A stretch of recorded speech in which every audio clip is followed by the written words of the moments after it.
bonsoir. J'espère que vous allez bien. En fait, j'ai vu bon de parler d'un sujet très important pour les utilisateurs d'électricité. De toutes les façons, vous savez que l'électricité euh, a ses avantages, mais aussi pour profiter pleinement de ces avantages, vous devez bien évidemment assurer la protection parce que pour le projet d'électricité, la protection, c'est l'élément le plus important parce que bien que l'électricité est très importante, mais il est aussi trop dangereux. Si vous n'avez pas tenu compte de la protection, comprenez que euh, vous aurez du mal à profiter tout ce qui est bon à ce qui concerne l'électricité.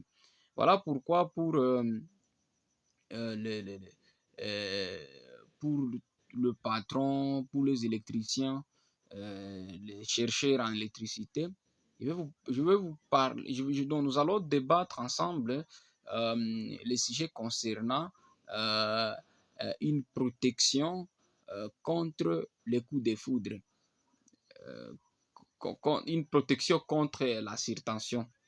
Voilà, parce que les coups de foudre, c'est parmi les types de surtension.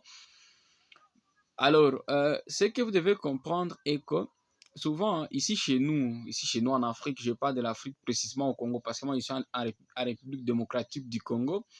En République démocratique du Congo, eh bien, nous avons l'habitude souvent, dans plusieurs provinces, nous avons l'habitude souvent de protéger l'installation contre la surtension seulement. Oui, contre la surtension seulement et les chocs électriques. C'est actuellement d'ailleurs qu'on commence à mettre en fait les différentiels dans des coffrets divisionnaires pour protéger l'installation contre les chocs électriques, donc contre les usagers. Mais en oubliant qu'il y a donc l'autre problème qui concerne maintenant la surtension. La surtension, normalement, c'est quoi? C'est une tension supérieure à la tension prévue pour l'alimentation bien d'une maison ou pour l'alimentation d'une structure quelconque en électricité. Donc, par exemple, votre installation est faite pour 230 volts et puis par mégare ou par une perturbation au niveau de la source d'énergie, la tension euh, parvient à alimenter les appareils à plus de 230. Déjà là, ça devient une surtension qui a comme conséquence l'endommagement des appareils. Maintenant, la surtension provient de deux causes. La première cause, c'est le coup de foudre. Le coup de foudre engendre une surtension, mais aussi, deuxième cause, c'est la perturbation au niveau du réseau de distribution de l'énergie. Voilà les deux causes ou les deux natures des surtensions. Et maintenant, nous sommes censés, comme nous l'avons fait pour la protection contre la surintensité, le surcharge, pour la protection bien euh, euh, contre l'électrocution, nous devons aussi le faire pour la surtension. Alors, pour les surtensions, qu'est-ce que nous devons faire à ces points? Normalement, les, euh, la protection pour la surtension, qu'on appelle communément la protection contre les coups de foudre, hein, oui, contre les coups de foudre, eh bien, cette protection comprend trois étapes. L'étape numéro un consiste à alimenter par un câble vert jaune de 2,5 mm au minimum chaque prise se trouvant dans l'installation. Et puis, le câble commun de toutes ces prises qui sont raccordées ensemble, ces câbles vert jaune doivent s'orienter vers les coffrets divisionnaires.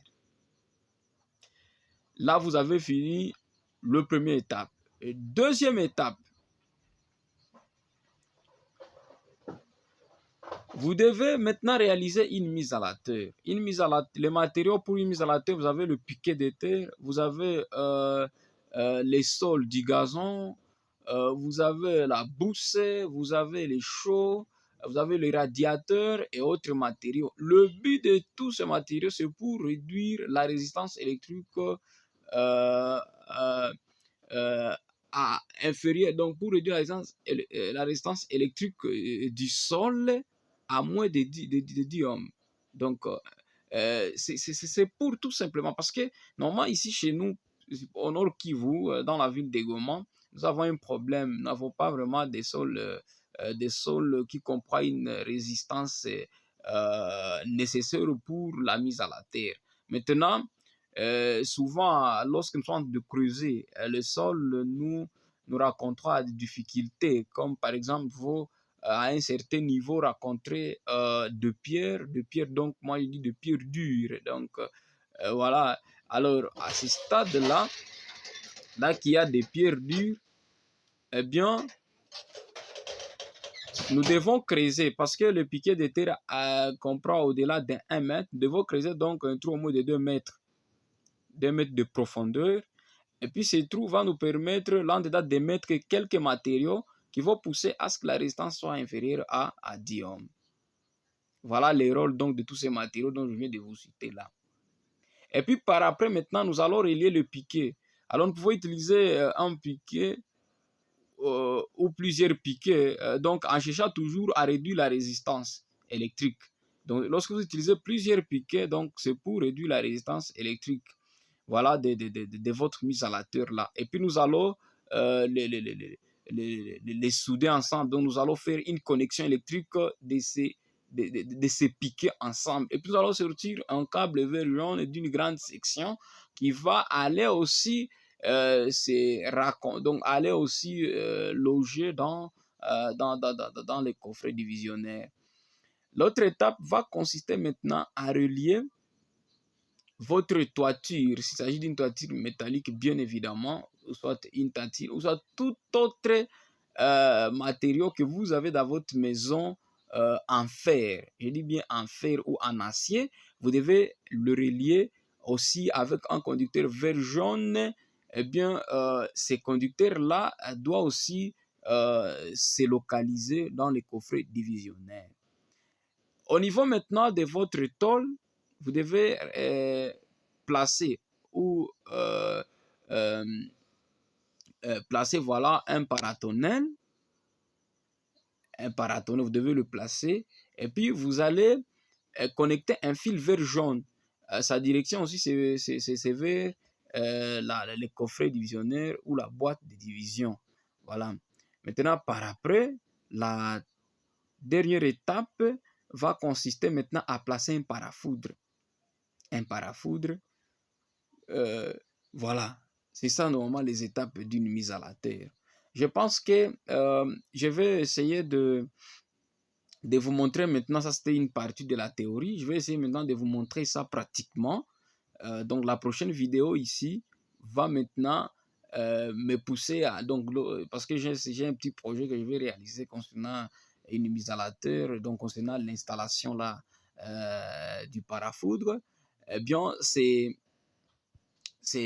bien évidemment ce projet-là qui va me permettre maintenant de vous donner la pratique. Donc, je vais commencer par la mise à la terre. Je vais quitter l'installation de la mise à la terre bien pour vous montrer l'installation du parafoudre. Après le parafoudre, je vais vous montrer comment on fixe le paratonnerre.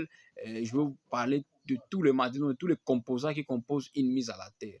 Je vous ai dit que c'est le début des bonnes choses. Donc, soyez connectés. Donc, que tu sois électricien ou pas. D'ailleurs, nous serons en train de faire eh bien, de tels types de vidéos donc bilingues. Donc, il y aura un moment où je vais lancer cette vidéo même en Swahili pour permettre à plusieurs personnes quand même de capter. Parce que normalement, l'important, l'objectif que je vise pour cette vidéo, normalement, c'est pour apprendre les gens normalement à respecter bien évidemment les normes d'électricité, surtout la protection. C'est très important l'électricité parce que nous effectuons ou ça nous observons beaucoup de problèmes liés normalement à des incendies, normalement la durée de vie de nos matériaux électroménagers, c'est à cause de la protection normalement, à cause de ne pas respecter certaines normes. C'est pourquoi je vais, comme nous sommes en Afrique, Je vais aussi essayer de parler donc la vidéo en langue africaine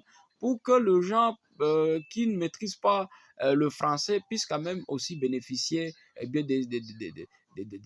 je dirais, de cette conférence. Voilà, c'était votre Prince Nyakabal. Donc, ne restez pas sans liker la vidéo, sans la partager. Partagez cette vidéo parce que c'est très important. Lorsque vous partagez cette vidéo, vous aidez plusieurs gens, plusieurs se trouvent au monde, à comprendre que non, à part les disjoncteurs, eh bien, à part le disjoncteur différentiel, il y a l'autre installation donc d'une protection qu'on appelle la protection contre la surtension, n'est-ce pas, qu'on appelle communément le coup de foudre. Voilà, c'est un peu ça. Merci beaucoup.